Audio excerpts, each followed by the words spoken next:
Good morning, everyone. Happy Sunday. Hopefully, you guys had a good Saturday, real life wise and betting wise. I definitely had a good one betting wise. Went 3-0 yesterday. All plays cashed pretty easily too. Besides, well, White didn't, but it should have because man, White did not play good, but he still got over his PRA. He had a ton of volume, and that's, in my opinion, guys, that's like the best way to win a bet. It's like when you really don't deserve it, or no, when you really do deserve it, but they just play really bad or shoot really bad. Not saying like shooting and playing bad isn't correlated all the time, but shoot really bad and they still get over. That just kind of speaks like how good of a bet like it was. Like it could have been early third quarter, even first half winner with good shooting. So Derek White gets home. Tari Eason absolutely dominates. I wonder what Eason ended with. Tari Eason. Yeah, Tari Eason kind of crushed that line. 18, 8, and 4. I think we just needed 17 PRA, so got home pretty easily with that one. And then I did add for my Discord an under. Jeremy Grant under PRA. If you guys want a quick look at my reasoning, actually. Oh no. Yeah, well, it was his first game in forever. So I just had filtered games with less than 36 minutes, and Houston, Grant's basically just a spot up guy. So Houston, you don't want to play spot up guys against Houston at all. So this one was super easy to me. Only 25 minutes, only 6 shot attempts. Even kind of rebounded over his expectation. But super easy winner. Only 12 PRA, so that one felt really good as well. And yeah, we're filling up quick. Hey Shoto, how we doing? Shoto, what do you got today? You got any leans, any bets, anything like that? I only have 2 plays for today. Not opposed to finding another one live. I have a pretty strong lean that I didn't end up playing, but I will talk about for sure. But I have 2 unders actually. One of them's kind of like a sneaky role player. Sorry, I'm getting it typed up. Yeah, one of them is a sneaky role player under. Actually, they're kind of both bench players. One's really not a bench player though.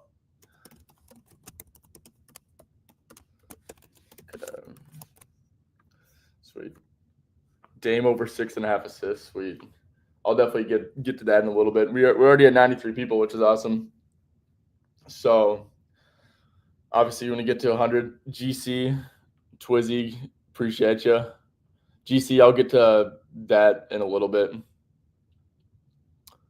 Paulo or Black. Okay, yeah, for sure.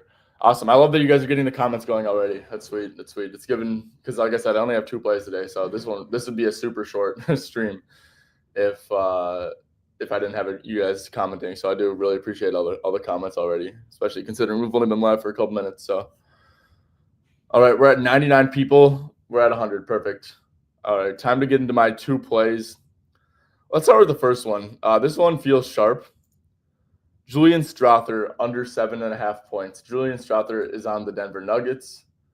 This line was plus 104 at FanDuel when I played it. It looks like it's minus 109 now. Starting to steam down. So FanDuel and Caesars, ESPN Bet are your 3 best prices with the minus 109, minus 110, and minus 113.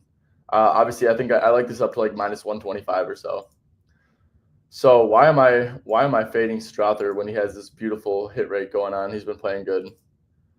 That's a good question. So Jokic is probable. Gordon's probable. I'm going to do with the top 7 in the rotation active. Strawther, he's under 9 out of 15 games with the top 7 active. If we go down here, spot up. So I looked this up. Strawther leads Denver in spot up frequency. And then transition as well. So brutal matchup here, guys. And then if you look at where he scores 47% of his points above the break threes. Magic, obviously, fewest above the break threes allowed. So yeah, this is obviously a brutal matchup. We know the Magic. They probably won't double Jokic a ton, which Jokic at 26.5 is a really good bet too. I was very close to pulling the trigger, and I still might, to be honest. But yeah, Jokic at 26.5 is a very, very good look. Like they said, Murray too. I mean, I don't know if I like the 19.5, even though he's been playing good, but it's a good schematic matchup for them because they just don't really double. They don't really allow a ton of spot ups. Also, so if we look at this, there's a couple other filters I like to use. So this is with the top 7 active, obviously going under a fair bit more than he's going over. But also, if we go to his threes, right, he's pretty like he's around minus 200 most places to go under 1.5 threes. So he's very likely to not hit 2 threes according to basic probability, right? I'm a fucking nerd. Someone needs to shove me in a locker. Yeah, so when he hits like 0 or 1 threes, so like less than 1.5 threes, which he's like around minus 200 to do. He's under in 8 out of 10 games. He's only averaging 6.2 points per game with that. Was there anything else? Oh, yeah. Also, one last thing I wanted to add. We can go to Julian Strother stats. So if we go to Julian Strother stats, if you look at it blindly, right, he played 26 minutes last game. But if you look at his first half rotation, it was only an 8-minute rotation. The game was a blowout. Jokic played 12. Like he played 18 second half minutes, but it's because it was a blowout. He was cooking, like whatever. That's just how the rotations are, right?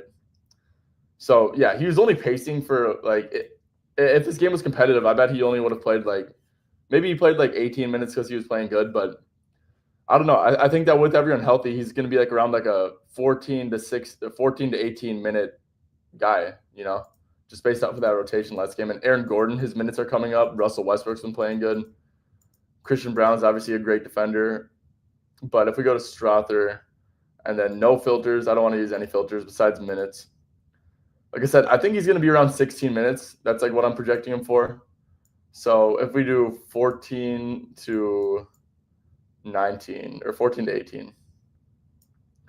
Yeah, 14 to 18 minutes under in 6 out of 9 games, only averaging 5.7 points. And obviously, guys, it's a completely brutal matchup.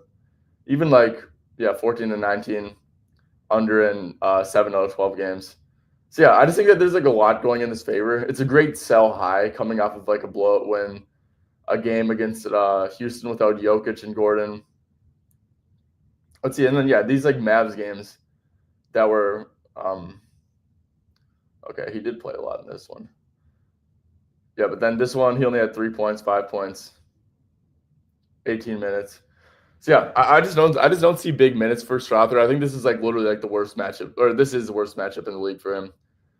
And yeah, I think there's a lot of good hit rates going at this one, and he's also a good shooter. Sometimes spot up I feel can get a little overrated.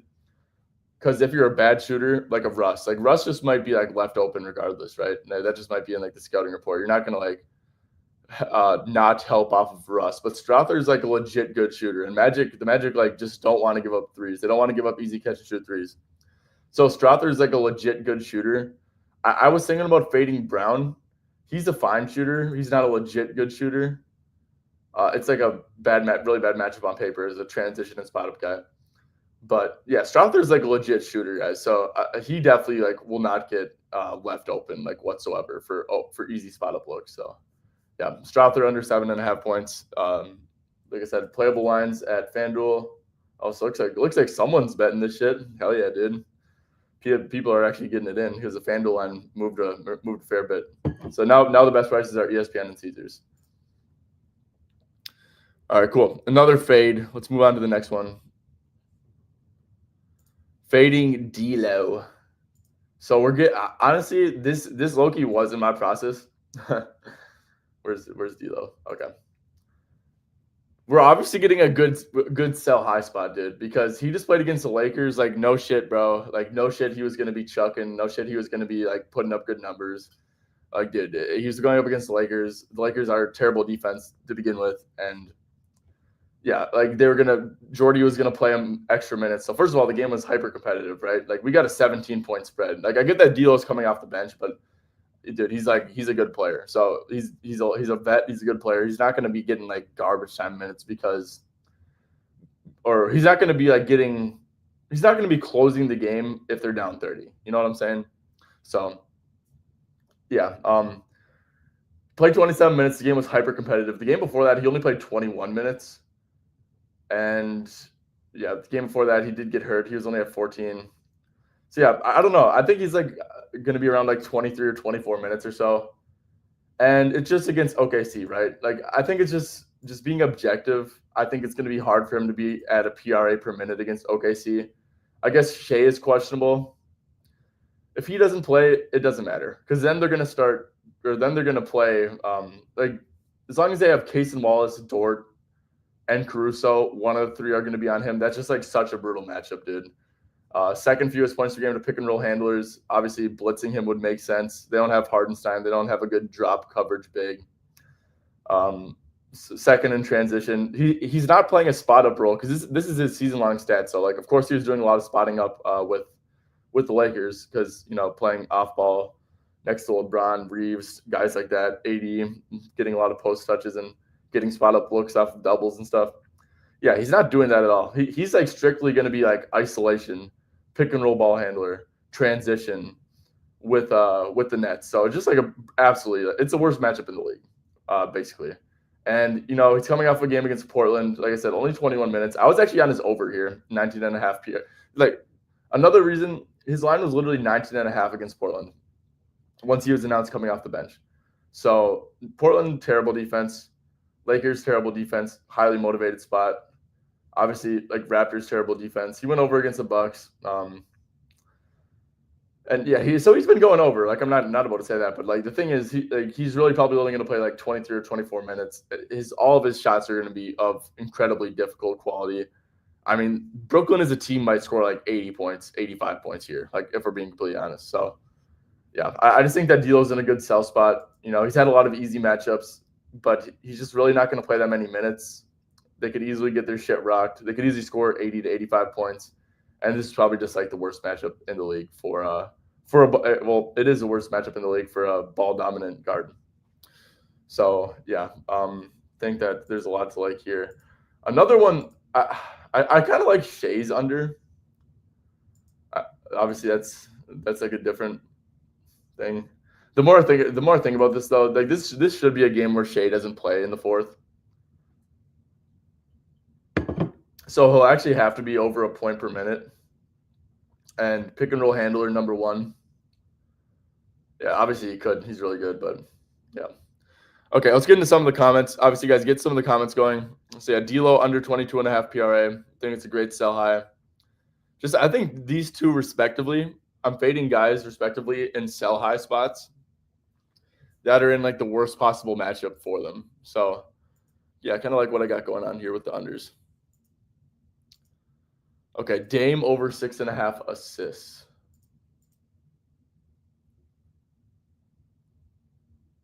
Where's Milwaukee? Am I blind, dude? Oh, yeah. So I have no clue what they're going to do, what Philly's going to do. Is Middleton starting or no? Did he start last game? Probably not. He only played 24 minutes.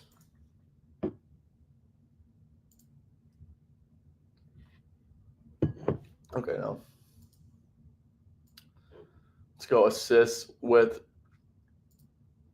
Chris and Giannis. 7-0 to 12 over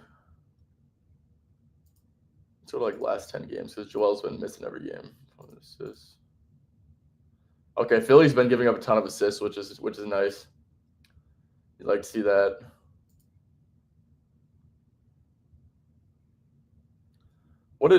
Let's see, opponent, similar assist players versus Halliburton had 9. Connell had 3. Brunson only had 4.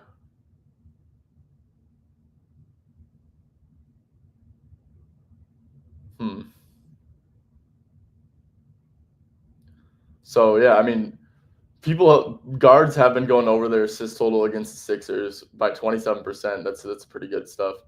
Jose Alvarado, I don't know how that's. Let's see by Props Madness. 20%, yeah. Some people have been putting together really good assist games. I mean, they have no rim protection without Embiid, and so if Giannis Giannis having a good game is like pretty correlated to Dame assists a lot of the time because a lot of his assists obviously go to Giannis. Yeah, 6.5 does feel pretty low too, for sure. Orlando, that's like okay. So we could actually do some filters on this too. Opponent assists allowed. We can get Orlando and Boston out of there because those are like brutal matchups. Oh, but then he went over against them a few times. Yeah, no, I think this makes sense. Philly's defense like sucks, dude. Like Philly's basically like a G League team, and 6.5 for Dame is not a big ask. He's averaging 7.1 on the season, 6.8 with Damon, with Giannis and Chris. Yeah, Shoto, I think this is a pretty good look for sure. Okay, Wemby over. All right, GC. I'm gonna be completely honest with you. I don't think assists. I don't think. So I talked about this with Pips, with one of the best bettors, prop bettors in the world for sure for NBA, and I kind of agree with it. The only home road splits things that matter is 3-point percentage and field goal percentage, maybe.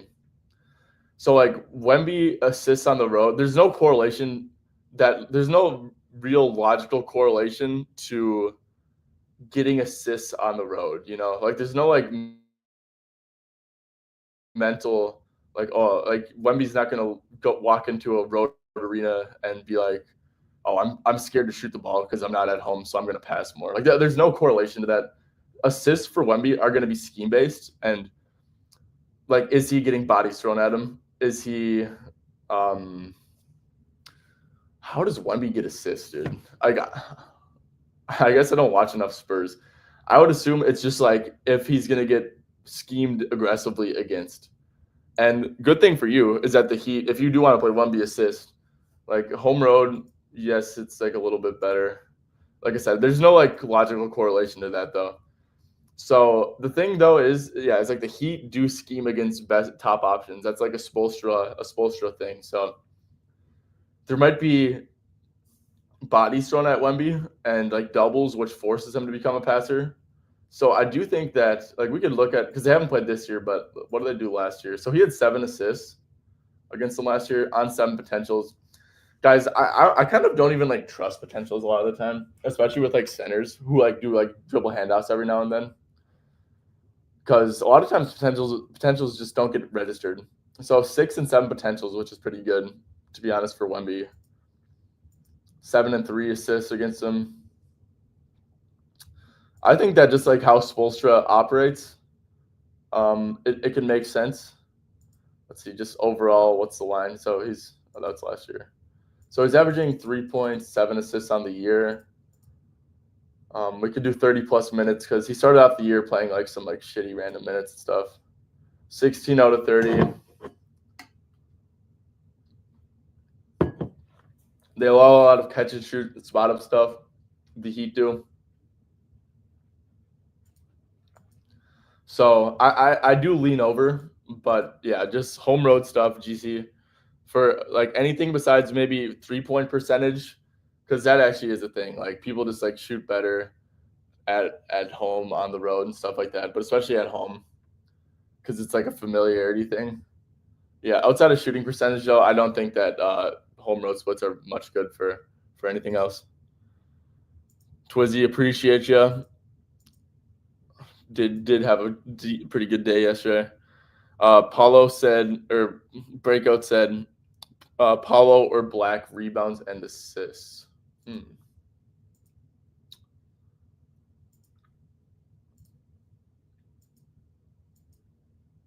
So Denver, yeah, Denver is definitely a good rebounding team because they have Jokic. I don't know if so Paulo played 29 minutes in a blowout. Okay, that's cool. Let's see what Paulo is pacing for, because maybe 4 assists. I think the matchup makes sense because Jokic shouldn't just sit in a drop when Paulo's literally the only offense.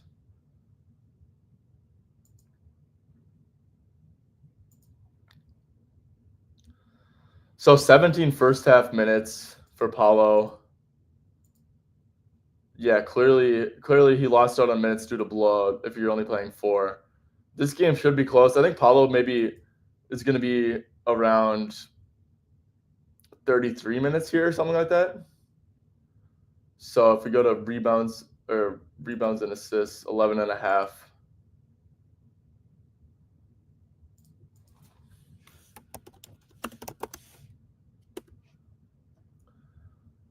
Okay. We could do it Franz off though.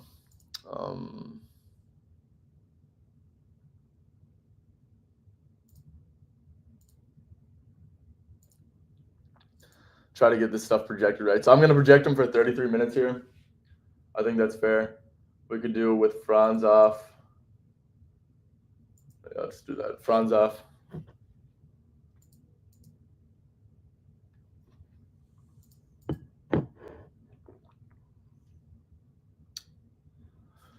Okay. So numbers aren't great.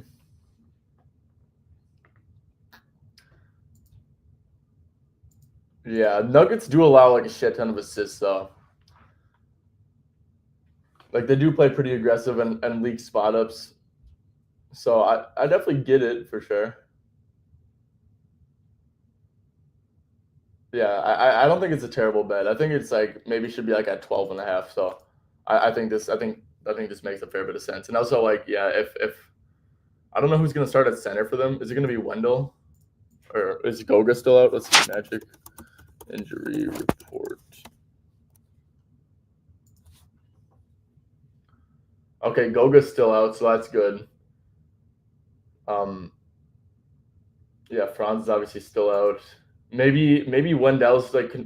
Actually, they're probably gonna leave Wendell on an island against Jokic too, because they don't like to double a ton. So realistically, it should need some like weak side help, rebounding and stuff. So Paulo, who is he gonna guard? Paulo, is he gonna guard like Russ maybe? Just Russ or MPJ? I'm not so sure.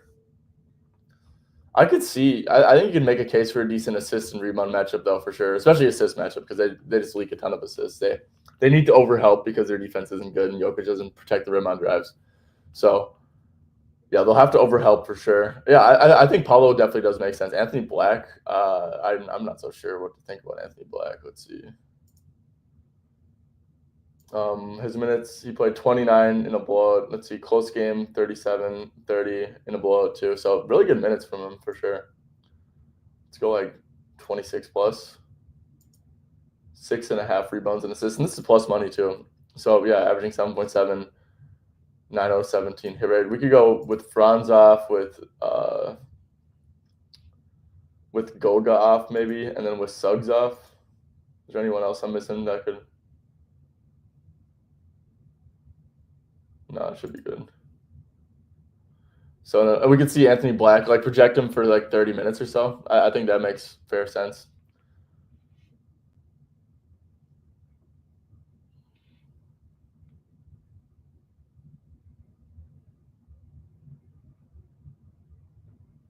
Like so he's at 7.006 assists, rebounds and assists per 30 minutes. So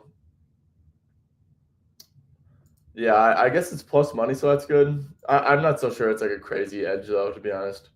What's his? I could see him getting some good assist numbers. 12 potentials, 12 potentials. Wow, and 5 potentials, but that's against Boston. I think it makes sense. Let's see. Actually, yeah, I do think this makes a fair bit of sense. He didn't have a rebound against Milwaukee, but really good potential numbers. 12 right there, 9 right there. Boston tough matchup. Yeah, I guess. Let's see without Suggs. Yeah, I don't think this is like terrible either for sure. I guess just like rebounds and assists on like Anthony Black isn't something I'm really gonna be like a master on, to be honest, like or a guru on. So one thing, Wendell Carter, I don't know what did he have last game? Damn, I should have played him, bro. I'm tripping. Fuck. So now he's up to 22 and a half. Wendell's gonna have to play good minutes, dude. He played 32 minutes last game despite what's it called? like getting blown out. So now he's played 33 minutes and 32 minutes in games that they've lost by 27 and 29, which is absurd. So I'm like 30 plus seems like a surefire thing, dude. Genuinely.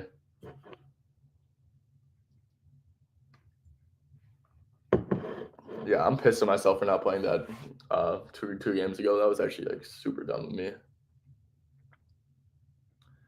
Yeah, he's gonna like Jonathan Isaac can't be the primary on Jokic, dude. I really don't think he can. He's the only center on this roster. I mean, Jonathan Isaac just like he's like a great defender. Don't get me wrong, but like 1-on-1 against Jokic, like nah. And you need some strength up in there. So Wendell makes a ton of sense to be honest, dude. And Jokic, let's see, what's pick and roll, man? 18th. Okay. Let's see. Jokic just isn't like a ton of points in the paint, right? Yeah, fourth most points in the paint. Wendell scores 67% of his points there. Rebounds at 8.5. Like he's just gonna have to play a ton, dude. Let's see. Honestly, like what's like a good projection for him? Like 34. I think 34 is almost fair, dude. Because like look at this, bro. They're losing by so much, and he's still playing that. I guess maybe we could go to popcorn machine. Popcorn machine.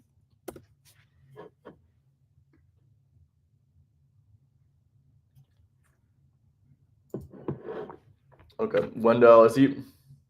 Oh, Wendell closed the game. What the heck?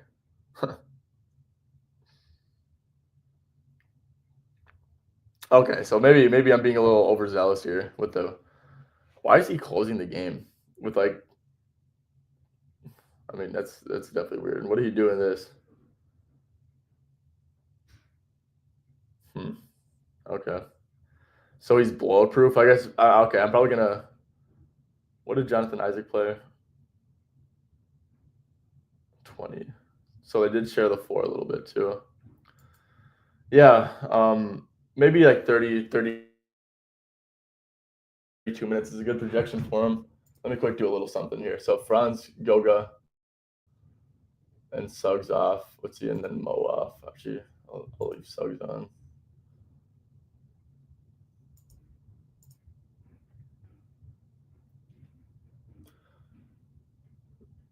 So Wendell Carter. We'll do a little math.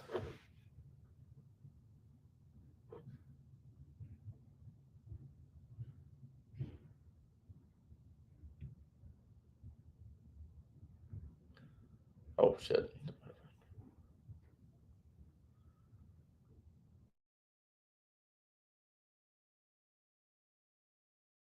$33 minutes or 32 minutes, just be conservative. Okay, so that's like 24.9 PRA per 32 minutes, which is what his average is. And I think that might even be like a little bit conservative on the minutes, honestly. I get that he closed last game, so that's maybe boosting it up. But he's literally the only center that they have. And I think Denver's a pretty good matchup. He's playing the 5, right? So Jokic is like not a good defender, dude. Like he doesn't offer any rim protection. I mean, he's a fine team defender, but like for an individual matchup, obviously Wendell could get into foul trouble with Jokic. Like not saying that's not possible, but they do definitely need him out there, like 100%. So, what's points and rebounds? 20.5. Okay. Yeah, I don't know. I'm kind of selling myself. I think Wendell's like a really good bet, to be honest. I think that this line should be like 24.5. But let's see. Am I free to talk later? Yeah, I am. Well, later today. Probably. I'm definitely like at some point, like in the next couple days for sure. Was going to ask about Jokic. Yeah, for sure. Jokic over 26.5, dude. Like, I mean, yeah, they're probably not going to double him a ton. They want to like if you double Jokic, you're just going to leak a ton of like catch and shoot threes, which is like the exact opposite of Orlando's defensive philosophy, right? So, yeah, Jokic 26.5 makes a ton of sense. I will say, it's like this Denver team now. Like now they got Aaron Gordon back. They're just like a lot more competent of a team. Like they were really missing Aaron Gordon. Like now they have pretty good depth. Now they have Like Russell Westbrook's playing good. Like this Denver team's playing some good basketball. And when Denver plays good basketball, Jokic doesn't score as much. But I mean, 26.5, and it's a really good matchup. Like he's literally averaging 30 points a game. So yeah, definitely strong lean to the over. Mick Pick, how we doing? I'm doing pretty good. Hello. Okay. Was there anything else I want to talk about? I think I have a couple. If you, like I said, guys, keep those comments going. If you guys got any leans, and if you guys are on YouTube or if you guys want to go on YouTube, I would really greatly appreciate it if you guys do sub to Straight Betting. It really does help a ton with what I'm trying to accomplish. And just comments for the algorithm help a ton too. Just comments, likes, all that stuff. It's little stuff, but guys, it does really help me out a ton. If you do just want to support, it's a free way to support. And if you think that I give decent advice, give valuable information, just like I said, comments, likes, subscribes, all that stuff really does help me a ton with what I'm trying to do. So I would greatly appreciate that, of course. Let's see. Okay, a strong lean of mine that I was looking at. I like Jimmy Butler's stuff today. Points are always sus, but the PRA line is like super low, like 26.5. I really like that. If you take out these games where he was bullshitting, he played 25, 27 minutes. He has some injury games in there.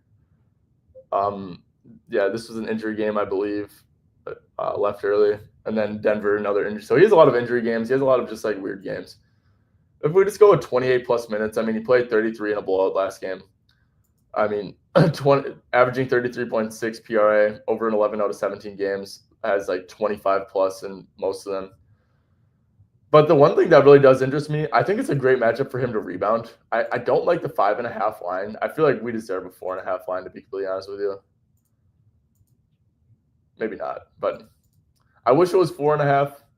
But if we go to the Spurs, they're not a good rebounding team. They're allowing the most rebounds over the last 10 games.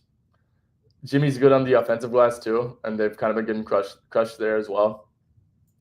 But obviously Bam should be glued to Wemby. So yeah, just like so they're a really bad rebounding team to start, but then it's also a bad rebounding matchup for the centers. So Jimmy Butler stuff related to rebounds, 5.5 plus money. I like that a ton. Rebounds and assists, I think it's like a better hit rate, with the 28 plus minutes. So I do like that as well. I couldn't tell you why it's a good assist matchup. I really don't think that it is, to be honest. I guess they do allow a lot to the pick and roll man, and Jimmy does run a little bit of pick and roll stuff. And I don't like doing points for Jimmy because if we look at free throws, dude, he's super reliant on like being a foul merchant, to be honest, especially in the regular season when he's like coasting. So I don't really like putting points in there, even though he did look engaged last game, which is encouraging. But this does kind of scare me a little bit with his points.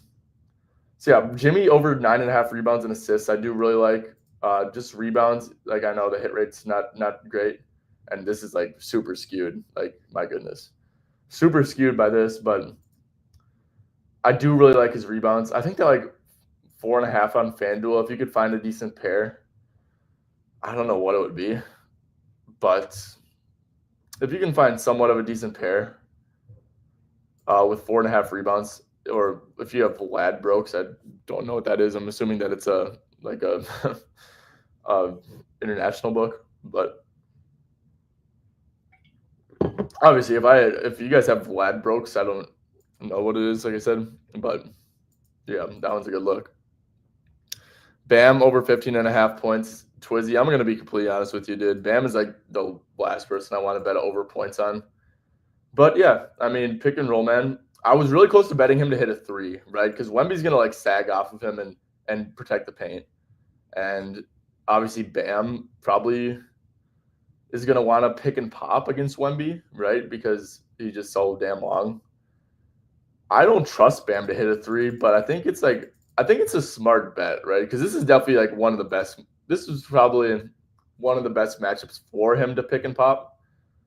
And, he's hit a 3 in more than half of games. I guess we go with Jimmy, with Tyler, if that makes a difference. He's a little under half there. Let's see, 15.5 points. Let's go with Tyler and Jimmy. Okay, so over and more than not. The thing is, bro, I think that Bam will have to hit like a ton of like his like a ton of jump shots. And I personally don't trust Bam. I really don't. Did they play last year head to head? Bam's like in a slump. He did have 20 points last game. He shot super efficient, which he's not doing this year at all. I mean, you would think, right? Like 15 and a half, like you seem short for Bam. I don't know. I don't like betting on Bam. And let's see, he started off really slow. If we, I guess we could be a little nitpicky here. Over in 12 over the last 19. He's kind of always like close to it, right? Like a bucket away. Yeah, I mean, I guess I do lean over, but you have to trust Bam to score. If you trust Bam to score, I say play it. I personally really don't. So, yeah, for sure. Jamal Murray makes sense 100%, dude. Like, you have to beat him off the dribble. Like, and Jamal Murray's been playing good. I don't know if, like, maybe he's just in a new mode. 30 points against the Heat, in my opinion, is super impressive. Magic are a similar matchup to Houston. Obviously, Murray didn't get full minutes due to blowout, but Jokic wasn't there. But he shot the ball really well. I mean, that's like encouraging. Usually against like a Houston, he would like gas out and stuff. Obviously, KCP is going to guard him, which is a tough individual matchup, and he knows him well. He knows KCP definitely knows that Jamal Murray like is terrible at handling pressure, so I'm sure he'll press up on him full court. But yeah, I mean he's been playing really good, like really really good stuff from Jamal recently, and from a scheme wise, from a scheme fit, like MPJ unders make a ton of sense. He shouldn't get any spot up looks. Russ, I mean, sure, maybe he can attack the rack a few times, like off the dribble. Jokic, you're always at risk when it's a good matchup for Jokic too, right? Like, what if Jokic just drops 40? Then you're probably not getting 20 from Jamal Murray, right? So that's a good way you could lose. But yeah, the rest of the guys should be at bay.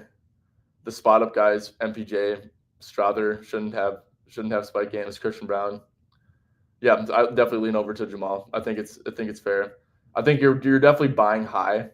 Like a couple of games ago, this would probably be like 17 and a half. But yeah, it's also like you could maybe that's a good thing that you're buying high because he's in good form. So yeah. Um, Jake, I know this is an NFL guarded 37 and a half yards the lock. Dude, yeah, Jake. I haven't been paying attention to NFL betting stuff related at all. I couldn't tell you like what's good and what's not in NFL. um, Scary, but Monk under 19 and a half against Washington. Yeah, dude. I agree. Against Washington is just like so. I hate betting against unders against like bad teams because like when you lose, you just feel like such an idiot. You're like, dude, why did I bet? Like he's just like walking into threes and layups and wide open transition stuff. But let's see, 19 and a half with everyone does kind of seem high. Let's see. 26 against Houston. Let's see, with Fox, DeMar, and Sabonis. Okay, but he was coming off the bench for a lot of these. He's gonna play like 30 plus minutes now. Still goes under more than that, 8 out of 17. I guess there's blowout risk in it as well. So weirdly enough, Washington's actually above average against pick and roll handlers. I don't know how or why that is. Let's see, they're really bad. Let's see, so above the break threes, they suck against. They've been giving up a ton of catch and shoot stuff, and I think Monk's more of a pick and roll guy than catch and shoot. So I don't think it's like the best matchup in the world for him. Sabonis should eat. Everyone should be able to eat. I don't know, dude. It's just like the Kings are so hard to bet on, dude, because DeMar, Monk, and Fox are all on-ball scorers for the most part. So it's like when one has a good matchup, they all have a good matchup, and it's just like who's gonna eat? Like I have no clue. So Kings are tough with that. Sabonis should be able to go crazy, dude. Look at his rebounds, bro. 16 and a half is like ridiculous. So I might have to fade, bro. Like, what are we doing here? Like, genuinely, bro. I get that it's against the Wizards. Like, I totally do. But, like, bro, this is absurd. 16 and a half? Like, bro, come on, dude. Like where are they getting this line from? Like, well, like I would maybe get 15.5. Where are you getting 16.5 from? I don't know, man. Yes, wait, what is the spread? 17.5. Holy shit, buddy. Yeah, maybe, dude. I mean, this should be a blowout too. Wizards are on the second night of a back-to-back. JP was just going crazy in the Bay. Good for him, dude. Good for him. 38 points. You love to see that. JP. I wonder how many turnovers he had. Only 2? So he wasn't even forcing shit either. He was just giving them straight buckets. Good for JP.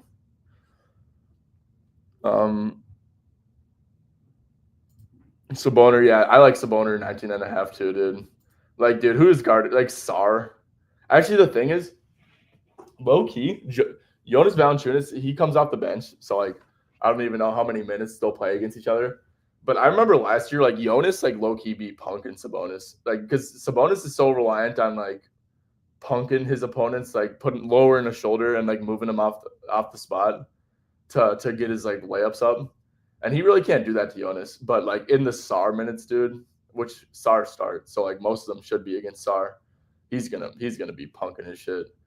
So, yeah, but like I said, like what you just said, spread's like 17.5. Like, so much, like, weird shit can go on in this game. I think that, like, what's, like, maybe, like, a bench player, like a Kevin Huerter get right spot or some shit. Jake, bro. Jake, channel your ginger feelings to let me know if this is a Kevin Huerter get right spot. What's your ginger brother gonna do tonight? So, especially, actually, to be honest, dude. So Devin Carter's been taking some guard minutes. Keon Ellis has been taking guard minutes. He's questionable. I think he had a pretty bad ankle turn too, if I'm not mistaken. I think he got, like, crossed and then, but like it was like an ankle breaker. Yeah, Jake, I'm actually probably gonna play Kevin Huerter. Obviously, so he got hurt last game. Like, there's no point to force someone back against the Wizards, right?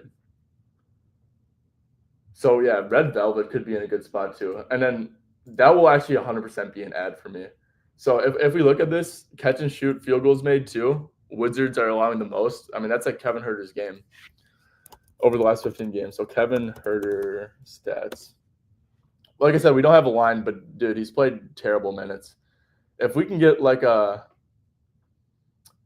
if Keon doesn't play and then Devin Carter doesn't play, dude, Kevin Huerter might be like in like a beautiful buy low spot, and then get like he'd get an extended bench run too and like a blowout.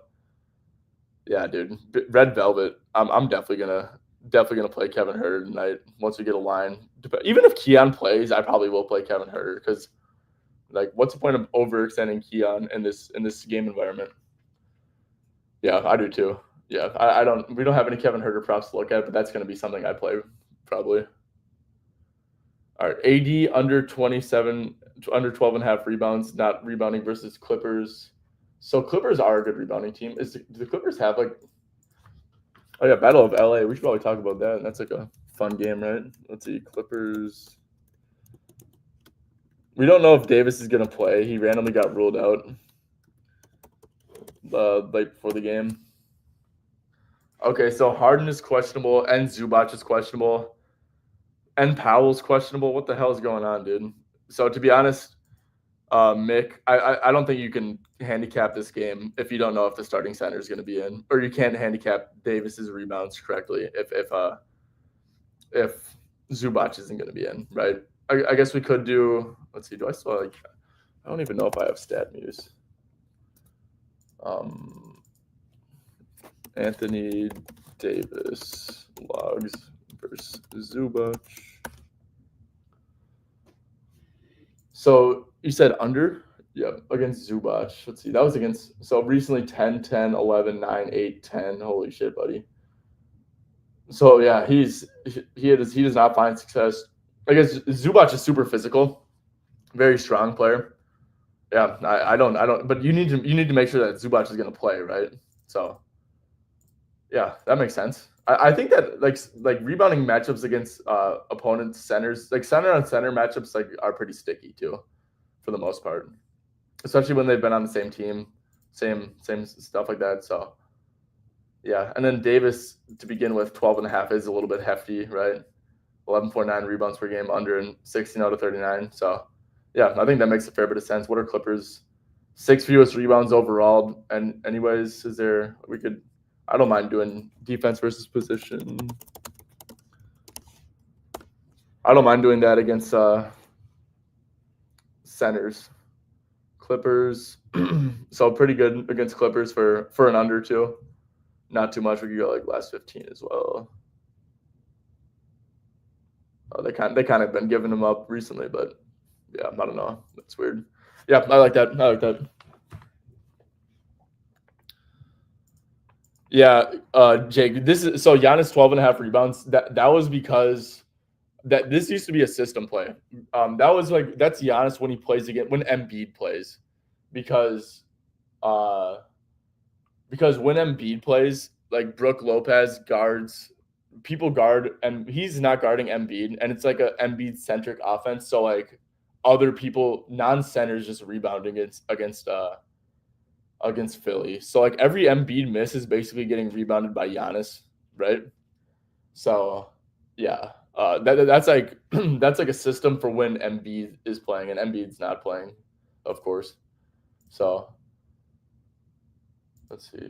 Yeah, and then this game has super high blowout. I mean, dude, so many of these games have crazy blowout probability. It's actually ridiculous, dude.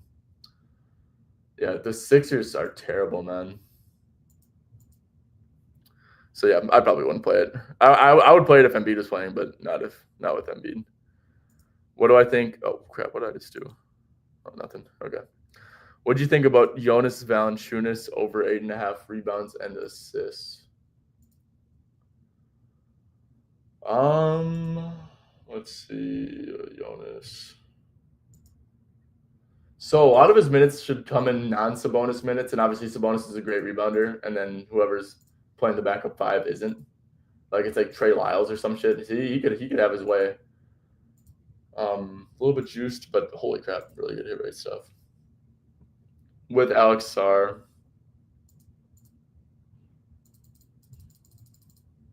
I like it. Hell yeah. Especially minus 130 at 365 in ESPN. Really good hit rate. Like you can look at Kings, like I said, they're a good rebounding team when they have Sabonis on the court. Since he's a backup five, they're not a good rebounding team. Like Trey Lyles backup 5 minutes, dude. That's not gonna Jonas is gonna be able to punk him on the offensive glass, defensive glass, all that good stuff. So yeah, I like it. I think it's a good look. Okay. All right, was there anything else I wanted to get to, or am I good here? I think that's about it. Okay, we got a lot of people join since I gave them my picks. Let me quick give them out again. First one was Strother under 7.5 points. Just worst matchup in the league. Orlando does not give up catch and shoot threes whatsoever, and he only had 8 first half minutes last game. The game ended up being a blowout, and he played really good in the second half. So he played like the whole rest of the game, or after he got in. But with really bad hit rates with the top 7 in the rotation active, and it's just like the worst matchup in the league. So yeah, I don't think he plays a ton, and don't think he shoots a ton. Let's see. Then I'm fading D'Lo too. Like I said, I think we're kind of getting a good sell spot coming off the Lakers game, where he, of course, was gonna put up numbers, and also a really bad Trailblazers team, but only 27 and 21 minutes. I think he's only gonna play like 23, 24, and then OKC, just toughest matchup in the league. He's not gonna spot up at all in this Nets role. He's all pick and roll handler, isolation, handoff, transition. OKC is literally just like the toughest matchup for a high usage guard. So I think it's a nice sell high on D'Lo as well. All right, that's going to do it. Appreciate all the comments. Like I said, if you are on YouTube, I would greatly appreciate if you just dropped a like and dropped a sub.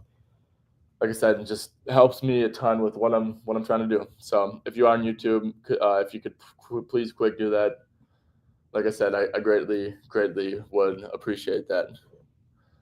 All right. Well, be back Monday, of course. So tomorrow, we'll be back at like